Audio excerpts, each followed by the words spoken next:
जय हिंद सभी साथियों को। आज की इस वीडियो में अपने बात करेंगे आईटीबीपी हेड कांस्टेबल मिनिस्ट्रियल के फिजिकल के बारे में, या फिर यूं कहूँ कि कांस्टेबल या आईटीबीपी के जितने भी फिजिकल है ए टू जेड, ट्रेडमैन का हुआ, टेलीकॉम्बिनेशन का हुआ, अभी सारे फिजिकल चल रहे हैं आईटीबीपी के, क्योंकि अब आईटीबीपी हरकत में आ चुकी है। अब इसके एग्जामिनेशन प्रोसेस भी जल्दी से कंप्लीट करवा लेगी 2-3 महीने के अंदर अंदर, और इतने दिन से इसकी भर्ती पेंडिंग में ही थी। चलो मैं इसके बारे में बात करूँगा। मैंने आईटीबीपी का फिजिकल पास कर लिया है और आगे का क्या प्रोसेस सारा बताऊंगा। मेरा फिजिकल पास करने का क्या क्या अनुभव रहा उसकी मैं इस वीडियो के अंदर बात करूँगा।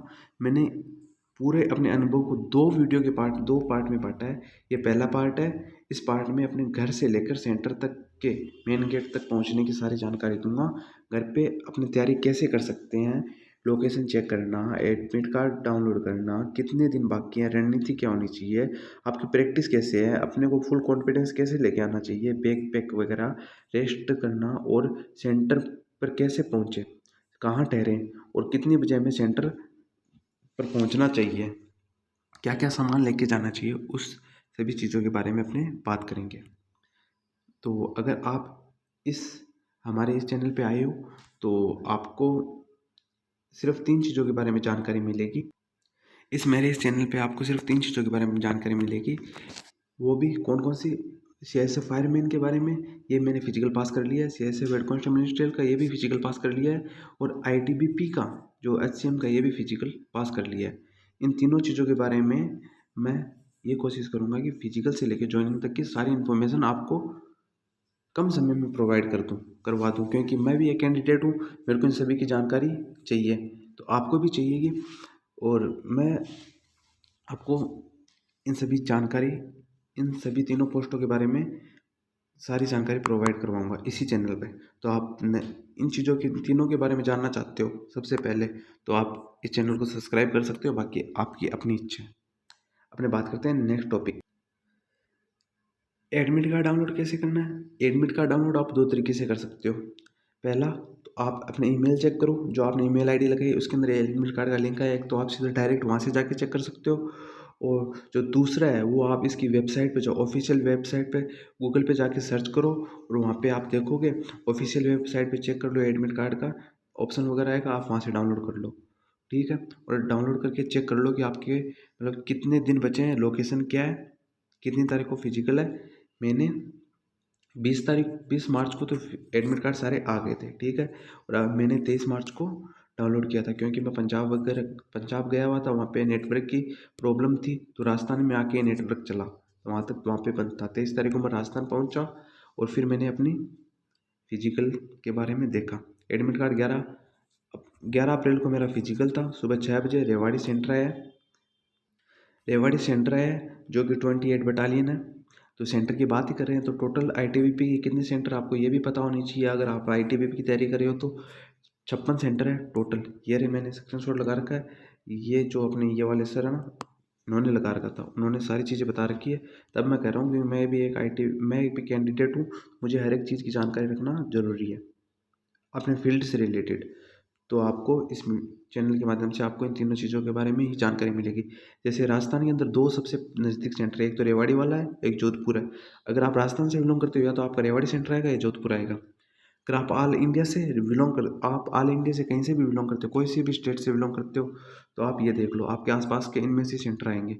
सर्च करके देख लेना आपके पास में कौन सा सेंटर है। ठीक है। तो आपने लोकेशन चेक कर ली, आपको अब रेवाड़ी कैसे पहुँचना है। तो अब मैंने सर्च करके देखा कि क्योंकि वहाँ पे आईटीबीपी ऑफिसर से थे ना, उनसे बात की थी मैंने, तो वो कह रहे थे आपको वही सेंटर प्रोवाइड करवाया जा रहा है जो आपके सबसे नज़दीक है। मैंने अपनी लोकेशन से जातूसाना सेंटर सर्च करके देख लिया, ये 284 किलोमीटर था। और जोधपुर वाला सर्च करके देखा तो मेरे पास जोधपुर वाला पड़ रहा था। हालांकि वो अपने कोई इशू नहीं है, कि वो अपने हिसाब से डाल रहे हैं, कोई दिक्कत वाली बात नहीं, दोनों ही पास में है। अब बात करते हैं आगे क्या प्रोसेस। आप सबसे पहले उन्होंने एडमिट कार्ड डाउनलोड किया, और डाउनलोड करने के बाद में उसके बाद में अपनी लोकेशन चेक की। मैंने आपको लोकेशन के बारे में सारी जानकारी दी थी। आईटीबीपी 28 बटालियन मेरी थी। आप अपनी जैसे चेक करोगे आपको पता चल जाएगा। उसके बाद में आपको प्रोसेस करना है ट्रेन सर्च करना।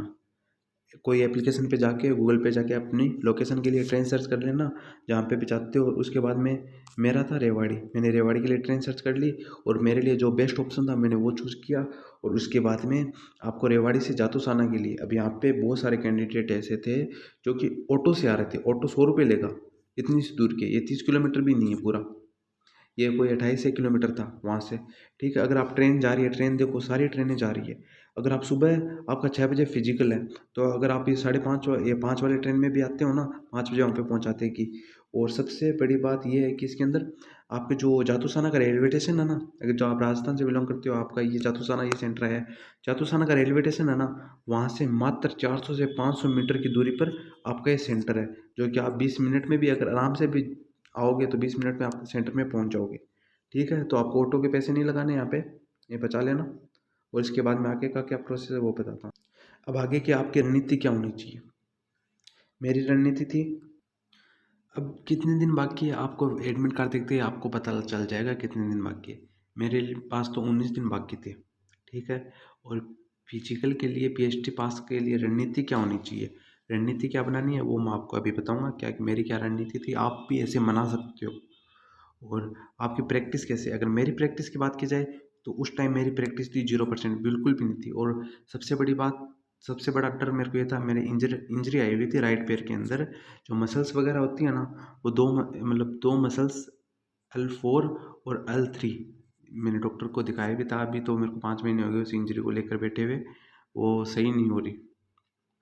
मैंने क्या बताया, L3 और L4 मसल्स है ना, वो मतलब ऐसे सीधी होनी चाहिए थी। तो वो ये मसल्स एक दूसरे पर ऐसे आ चुकी है, ऐसे करके कुछ ऐसा कुछ डॉक्टर बता रहे थे। तो ये मसल जब तक एकदम अपनी जो अपनी जगह पर नहीं होगी ना, तब तक ये दर्द करती रहेगी। मेरा जो राइट पैर है ना, खिंचाव पड़ता है ना, खिंचाव पड़ते ही दर्द करता है। रनिंग में मेरे कोई प्रॉब्लम नहीं होती, मैं जब लॉन्ग जंप करता हूँ ना, तब हाइट लेने की कोशिश करता हूँ ना, तब मेरे बहुत प्रॉब्लम होती है। सबसे बड़ा मेरे को डर यही था, और ज़्यादा कुछ कुछ नहीं था। फिजिकल पास करने का कॉन्फिडेंस तो अपने को पहले से ही था, और अभी भी ये कर लेंगे। और इतना ही कॉन्फिडेंस अपने को पेपर के अंदर लेके आना है। हाँ, तो मैं बता रहा था मेरी प्रैक्टिस 0 है, आप अपनी प्रैक्टिस देख सकते हो। मैं 0 से उठकर 14 दिन के अंदर मैंने फिजिकल पास किया। आप सोच सकते हो कि क्या क्या करना होगा, कैसी रणनीति रही होगी मेरी। अभी क्या क्या सुधार करना है, सुधार तो सारा ही करना है। फुल कॉन्फिडेंस कैसे लेके आना है ये ज़रूरी है। अब आपको मैं इसी चीज़ के ऊपर आगे लेके चलता हूँ। ये है मेरी सारी, इन 14 दिनों के अंदर मैंने क्या क्या किया, सारा का सारा शेड्यूल लगा रखा है। मेरे को आदत है डायरी लिखने की, मैंने आज क्या किया और कल मेरे को क्या करना चाहिए, कल का टारगेट क्या होना चाहिए। तो मैंने इसके अंदर सारा लिख रखा है, आपको मैं बताता हूँ। ठीक है, मैंने ITBP का मेरे को भनक लग गई थी पहले। मतलब मैंने एक नोटिफिकेशन देखा था, पता नहीं कौन सा था, गूगल पे देखा था, और उसके बाद मैंने यूट्यूब पे सर्च वगैरह किया तो मुझे पता चला कि अब ITBP के फिजिकल हो सकते हैं। तब मैंने 7 मार्च से ही अपनी तैयारी को स्टार्ट कर दिया था। तैयारी के अंदर मैंने 7 मार्च से क्या स्टार्ट किया, मेरे को पता था 1600 मीटर की दौड़ है, तो इसके अंदर स्टेमिना और पेस की जरूरत पड़ेगी। तो स्टेमिना लाने के लिए अपने को पहले रनिंग बनानी पड़ेगी। मतलब मैंने जॉगिंग करना स्टार्ट कर दी, जॉगिंग और जॉगिंग नहीं वॉक करता था। सिर्फ मैंने 7 तारीख, 8 तारीख और ये कुछ जो लिखे हुए हैं, इन तारीखों मैंने सिर्फ और सिर्फ जॉगिंग की 30 मिनट, इससे ज़्यादा मैंने नहीं की। आप अगर इसको गौर से देखोगे तो आपको पता चलेगा कि इसके अंदर 30 मिनट से ज़्यादा कुछ नहीं किया हुआ। ये देखो 40 मिनट इसके अंदर, और ये 35 मिनट, 30 मिनट, 40 मिनट, इससे ज़्यादा मैंने प्रैक्टिस नहीं की। ये भी ऑन रोड की बता रहा हूँ, 45 मिनट। और डिसिप्लिन से रहना ज़रूरी है। और इसके अंदर आप देखोगे ना तो लगभग मैं इसके अंदर सोया हूँ 6 घंटे, कंप्लीट नींद लिया। और बीच में कुछ काम आ गए थे, उस कारण मैं कंटिन्यू नहीं रख पाया था इसको। और फिर मैं 24 मार्च को अपनी एक्टिविटी में आ गया, क्योंकि एडमिट कार्ड आ गया था। अब तो अपने को एक्शन लेना ही पड़ेगा, कोई उपाय नहीं था। ठीक है, और फिर इसके अंदर देख लो, ये जो 35 मिनट रनिंग की, मैंने इजी रनिंग की थी। मैंने अभी आपको बताया था कि दो चीज़ मायने रखती है, एक तो पेस और एक स्टेमिना। पहला पेस और दूसरा स्टेमिना। स्टेमिना कैसे बढ़ेगा, स्टेमिना आपका बढ़ेगा 30 मिनट रनिंग करने पे, लॉन्ग रनिंग करने पे। रनिंग करना है फिर लॉन्ग जॉगिंग करना, रनिंग मत करना, मतलब धीरे धीरे दौड़ना, जॉगिंग टाइप करना। 30 मिनट आपको इजी रनिंग करनी है, यूँ बोला जाए। मैं रोज़ यही करता था, रोज़ करता था, रोज़। रोज़ का मतलब डेली, डेली करता था, एक दिन भी मिस नहीं किया। और उसके बाद में टाइमिंग वगैरह निकालनी थी, वो उसके बाद में करता था। अब आपको आगे का दिखाता हूँ मेरा। ये देखो, सोना 10 बजे सोना, 4 बजे उठ जाना। और आपका जो थोड़ा बहुत पढ़ना भी ज़रूरी था, क्योंकि उस टाइम अभी पेपर की भी तो तैयारी करनी ज़रूरी है। फिजिकल से कुछ नहीं होगा ना, पेपर के अंदर भी कॉन्फिडेंस लेके आना है, तो वो शेड्यूल ख़राब ना हो इसलिए मैं इसको 50 मिनट से ज़्यादा नहीं देता था। 50 मिनट, 40 मिनट, यार 40 मिनट। और मैंने ईजी रनिंग की, ये देखो वो सारा सारा लिख रखा है। वॉक किया, फिर वार्म अप किया और फिर ईजी रनिंग की। 1 मिनट, ये रहा। आप भी इन टिप्स को फॉलो करके आप अपने जो फिजिकल है उसको बेस्ट कर सकते हो। अगर आपके पास टाइम नहीं है, अगर आपके पास 10 दिन बचे हैं, सपोज दैट किसी के पास 10 दिन बचे, किसी के पास 8 दिन बचे, किसी के पास 5 दिन बचे, 5 दिन वाला भी आराम से क्वालिफाई कर सकता है। कैसे करेगा?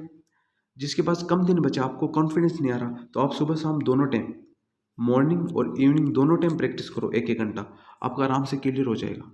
और कोशिश करो दोनों टाइम ही 20 मिनट। अगर आपके अंदर मतलब एनर्जी नहीं बच रही इतनी, पहले तो फुल रेस्ट लो, डाइट पे पूरा ध्यान रखो, क्या क्या अच्छी चीज़ें खाओ प्रोटीन वाली, और सुबह 1 घंटा प्रैक्टिस करो, शाम को 1 घंटा प्रैक्टिस करो, और अच्छे से वार्म अप करो और ईजी रनिंग करो। 5 दिन के अंदर आराम से आपका पास हो जाएगा। और मैंने भी ऐसे किया है। अब पूरा दिखाने की क्या जरूरत है, रोज़ का ये शेड्यूल रहा है। अब मेरा 11 को था, तो मैंने 10 को फुल रेस्ट किया और 9 को कॉन्फिडेंस लाने के लिए एक बार अपनी टाइमिंग निकाली थी। 9 अप्रैल को मेरे 9 अप्रैल की टाइमिंग दिखाता हूँ मैं आपको। ये देख सकते हो मेरी 9 अप्रैल को मैंने टाइमिंग निकाला था 1600 मीटर का। टाइमिंग क्या है मैं प्रूफ दे रहा हूँ ताकि आपको यकीन हो जाए मेरी क्या कंडीशन थी। और मैं आपको स्टार्टिंग से प्रूफ दे देता हूँ। ये देखो 9 अप्रैल का टाइमिंग है फुल कॉन्फिडेंस लाने के लिए।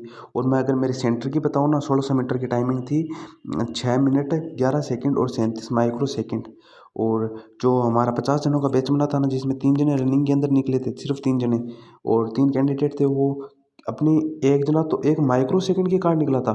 सर ने बताया था कि ये जो व्यक्ति है ना, मतलब मोटा सा मोटा तो नहीं था, मतलब ठीक ठाक ही था, कि ये लड़का सिर्फ 1 माइक्रो सेकंड के कारण बाहर हुआ है। और ये जो सेकंड लड़का है ये 11 सेकंड के कारण बाहर हुआ है। और ये जो थर्ड लड़का है ये 16 सेकंड के कारण बाहर हुआ है। 3 लड़के थे हमारे बैच में, तीनों रनिंग के अंदर इतने बाहर हुए थे, ठीक है। और मैं टॉप 10 के अंदर आता।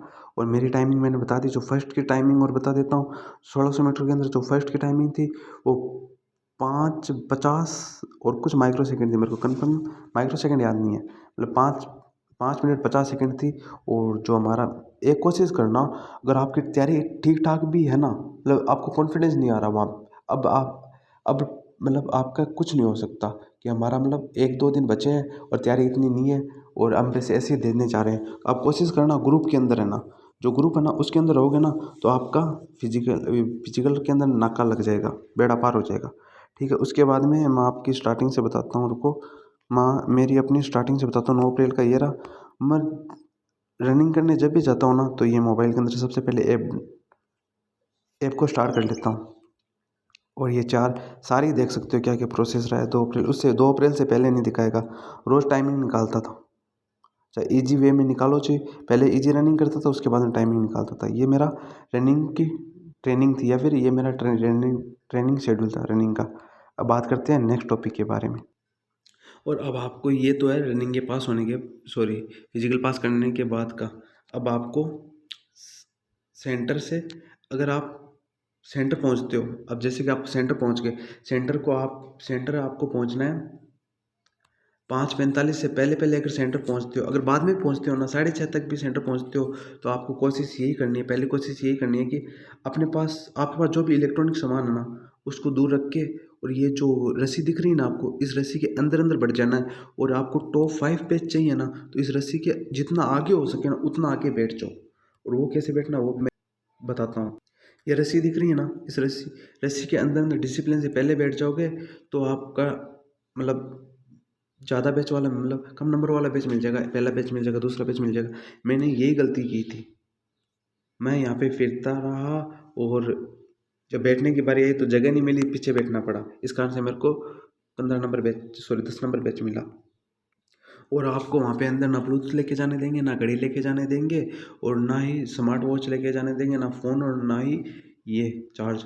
और मेरी गलती से डाटा केबल अंदर चली गई थी, तो CSO ऑफिसर ने कहा, सॉरी ITBP ऑफिसर ने कहा कि डाटा केबल को बाहर फेंकिया। फिर मैंने साइड में रख दी और जाते टाइम मैं लेके आ गया।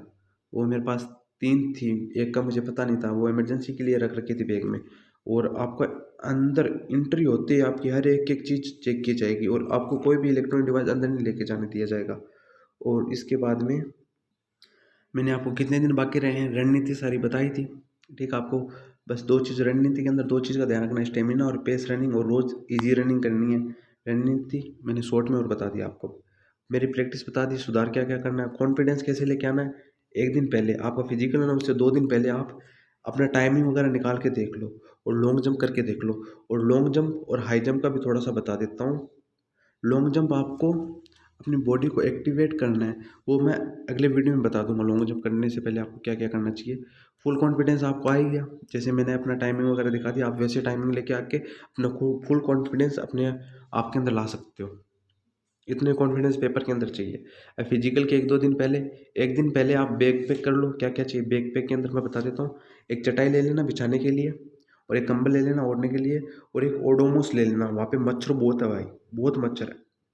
ओडोमोस ले मेरे पास तो, मैं तो ये चीज़ें तो इमरजेंसी के लिए रखता हूँ, जैसे कि मोबाइल का चार्ज हो गया, डाटा केबल हो गई, और ओडोमोस हो गया, और एक जो बैंडर्स है मेरे पास वो। ये इमरजेंसी के लिए कहीं पे भी जाते हो तो वो सामान लेके जाता हूँ मैं। तो आप इन चीज़ों का ध्यान रखना। और चार्ज वगैरह मोबाइल वगैरह वो तो आप लेके जाओगे, वो तो किसी के कहने से नहीं रुकते।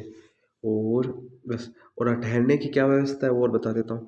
आईटीबीपी सेंटर ट्रेन से पहुँच जाना, और रात को कहाँ ठहरे, और वहाँ पे आपको मतलब मिल जाएंगे 50-50 रुपये में। आ जाओ, हमारे बैनर वगैरह मतलब वो कैंप वगैरह लगे होते हैं ना, टेंट के तान के, वैसे लगे हुए हैं ऐसे कुछ।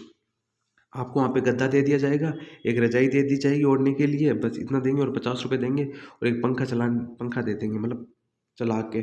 और उसमें 10-20-15 जने थे हमारे वाले में, तो एक रूम सा था, उसमें 15 जने थे, पंखा चल रहे थे 2-3। और ये सारा प्रोसेस हो गया था, ठीक है, रहने का।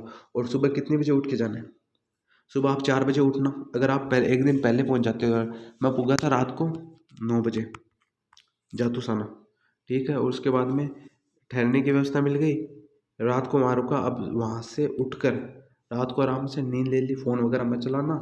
और नींद लेने के बाद में उठा, सुबह 4 बजे उठ के 15 मिनट में मैं रेडी हो गया, फ्रेश वगैरह होना था, मुँह हाथ धो के एकदम थोड़ा टहल भी लिया। और उसके बाद में अपने सेंटर पे पहुँचा। मैं 4:30 बजे सेंटर पे पहुँच गया था, 4:25 पे मैं सेंटर पे पहुँचा। आप अपने अनुसार पहुँच जाना। और मैंने आपको बता दिया, अगर आप लेट भी हो जाते हो तो जो वो रास्ता बताया था ना, उसके अंदर अंदर आगे आगे बैठने की कोशिश करना। और बैठने से बैठने से पहले जितने भी इलेक्ट्रॉनिक डिवाइस हैं वो सारे के सारे आपको जमा करा देने हैं। किसको, वहाँ पे लगे होंगे, ये देखो, ये सुबह की लोकेशन की पिक्स है, और ये वहाँ ये पास होने के बाद की है। आपको ये सारे के सारे ये जो आपके पास इलेक्ट्रॉनिक सामान जितना भी है, ये सारा जमा करा देना। किसके पास, वहाँ पे का तंबू लगे होंगे, वो आसपास में दुकानें वगैरह बैग वगैरह जमा करते हैं ना, वहाँ पे जमा करा देना। सिर्फ आपको डॉक्यूमेंट लेके ही अंदर जाने हैं, ठीक है। अब अगले वीडियो में पार्ट 2 के बारे में बात करूँगा। पार्ट 2 क्या है इसका, 1 मिनट, आपको पार्ट 2 और बता देता हूँ। इस वीडियो का ये रहा पार्ट 2 के अंदर सारी इन्फॉर्मेशन मैं बता दूंगा। मैंने अभी आपको इस वीडियो में पार्ट फर्स्ट के बारे में बताया है, पार्ट 2 के बारे में बता देंगे। मिलते हैं नेक्स्ट वीडियो में। थैंक यू, जय हिंद।